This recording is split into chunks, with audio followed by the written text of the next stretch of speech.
Safe സൈലാബ്ദീനും ചേരുന്നുണ്ട്. Safe LDFന്റെ പ്രചാരണവും മറുപടികളും ചോദ്യങ്ങളും ഒക്കെ ആയിട്ട് തുടരുന്നു.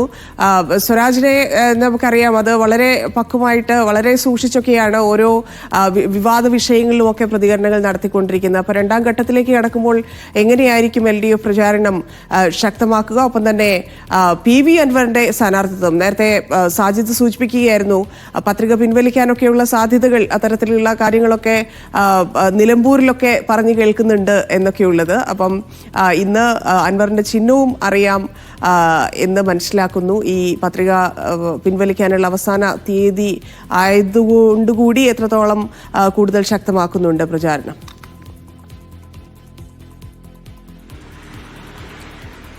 ധന്യ ഇപ്പോൾ സൂചിപ്പിച്ചത് LDF ക്യാമ്പും നോക്കിക്കാണുന്ന കാര്യമാണ്, പ്രധാനമായി നോക്കിക്കാണുന്ന കാര്യമാണ്. അൻവർ സ്ഥാനാർത്ഥിത്വം പിൻവലിക്കുമോ ഇല്ലയോ എന്നുള്ള കാര്യം.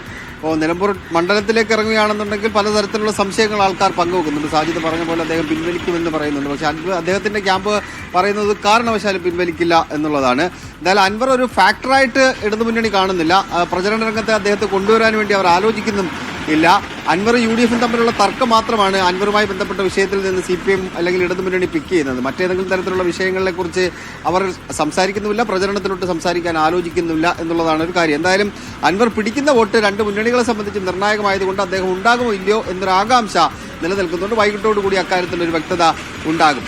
പ്രചരണത്തിന്റെ കാര്യം പറയുകയാണെന്നുണ്ടെങ്കിൽ സ്ഥാനാർത്ഥി ഇന്ന് മൂന്നാമത്തെ പഞ്ചായത്തിലാണ് ഇന്ന് പ്രചരണം നടത്തുന്നത്. മൂത്തേടം പഞ്ചായത്തിലാണ് അദ്ദേഹത്തിന്റെ പ്രചരണം ഇന്നുള്ളത്.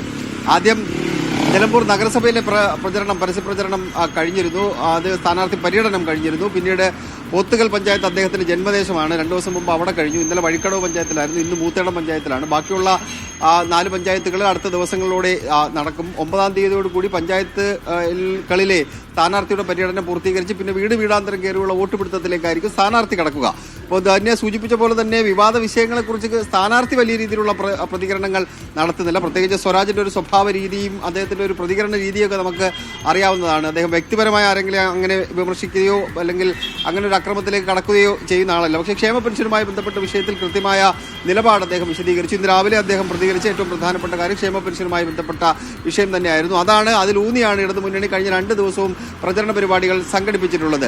വരും ദിവസങ്ങളിൽ വിഷയങ്ങൾ മാറി വരും. ഇപ്പോൾ CPMന്റെ നേതാക്കന്മാർ ഇന്ന് വൈകുന്നേരത്തോടു കൂടിയോ ഇന്ന് രാത്രിയോട് കൂടിയോ നിലമ്പൂരിലേക്ക് എത്തിച്ചേരുകയുള്ളൂ. അതുകൊണ്ട് പ്രചരണം വരും ദിവസങ്ങളിൽ കൂടുതൽ കടുക്കാനാണ് സാധ്യത. കാരണം നേതാക്കളല്ല, സംസ്ഥാനത്ത് പ്രധാനപ്പെട്ട നേതാക്കളെല്ലാം നാളെ രാവിലെയോടുകൂടിയോ ആണ് മണ്ഡലത്തിലേക്ക് എത്തിച്ചേരുന്നത് തന്നെയാണ്.